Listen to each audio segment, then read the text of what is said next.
दिवः कर्म च, अष्टाध्यायी के पहले अध्याय का चौथे पाद का 43वां सूत्र है। दिव धातु के साधकतमम कारक की विकल्प से कर्म संज्ञा भी होती है। अब यहाँ कुछ सूत्र ऐसे दिए हैं, पाणिनि को इस प्रकार के प्रयोग प्राचीन साहित्य में प्राप्त हुए थे, जिनके कारण पाणिनि को विशेष विधान करने पड़े। उसी प्रकार का यह सूत्र भी है। तो इसमें साधकतमम करण होने पर भी तृतीया विभक्ति के साथ साथ विकल्प में कर्म संज्ञा भी होती है। जैसे अक्षय ही अक्षान्वा दीव्यति, पाशों से अथवा पाशों को खेलता है, दीव्यति माने खेलता है।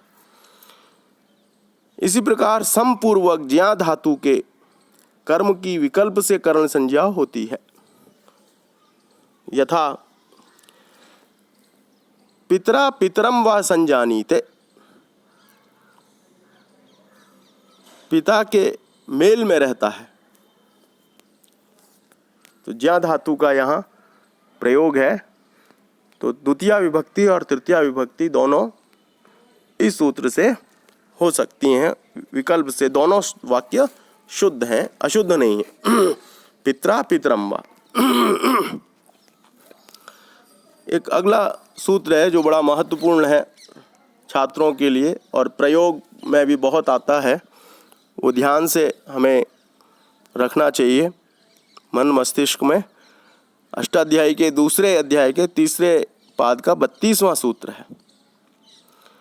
पृथक विना नाना भिस्तृतीयान्यतरस्याम, पृथक अलग शब्द का प्रयोग हो। विना, यहाँ ब बकरी वाला ब नहीं है, बल्कि व वन वाला व है। विना। नाना अनेक प्रकार के अर्थ में जो आता है, नाना शब्दों के साथ विकल्प दिया है। द्वितीया तृतीया और पंचमी विभक्तियों में से कोई एक विभक्ति हो सकती है। तीनों में से कोई भी द्वितीया हो, तृतीया हो अथवा पंचमी हो, तीनों शुद्ध हैं। जिस प्रकार जैसे दशरथो रामेण रामात रामम बिना ना जीवत, दशरथ राम के बिना तृतीया विभक्ति में, रामात पंचमी विभक्ति में, रामम बिना ये द्वितीया विभक्ति में, ना जीवत अर्थात उनके बिना वह जी नहीं सके, नहीं जिए। ये तीनों का प्रयोग दिखाया पृथक होने अर्थ में। अब जलम जलेन जलाद बिना नरो न जीवति, अब विना के योग में है। जल के बिना तृतीया विभक्ति में जलेन, द्वितीया विभक्ति में जलम और पंचमी विभक्ति में जलाद।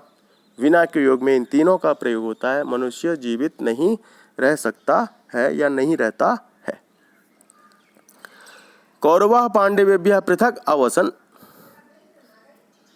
कौरव पांडवों से अलग रहते थे।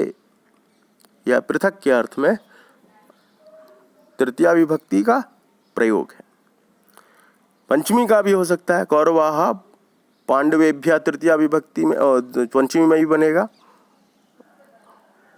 और पृथक अर्थ में अवसन भूतकाल का क्रिया का प्रयोग है। विना या वर्जन अर्थ का वाचक होने पर ही नाना के योग में द्वितीया या तृतीया या पंचमी विभक्ति होती है। विना का अर्थ वर्जन, छोड़ने अर्थ में होना चाहिए। इसको छोड़कर नाना नारीम निष्फला लोक यात्रा, जैसे स्त्री के बिना लोक यात्रा या जीवन सफल नहीं है, निष्फल है। प्रकृत्यादिभ्य उपसंख्यानम, ये वार्तिक है। इसका अर्थ है प्रकृति आदि। प्रकृति का अर्थ है स्वभाव। स्वभाव आदि क्रिया विशेषण शब्दों में तृतीया विभक्ति होती है। यथा मोहनः सुखेन जीवति, मोहन सुख से रहता है, जीता है।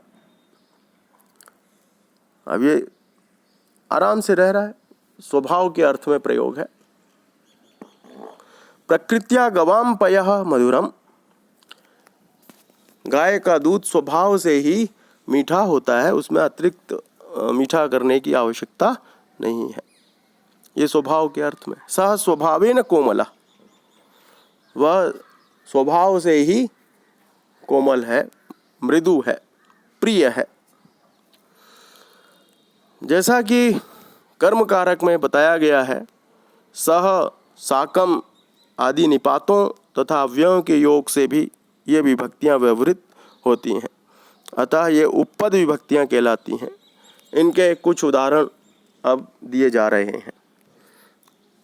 तो पाणिनि का ही सूत्र है, सह युक्ते प्रधानम, अष्टाध्यायी के दूसरे अध्याय के तीसरे पाद का 19वां सूत्र है।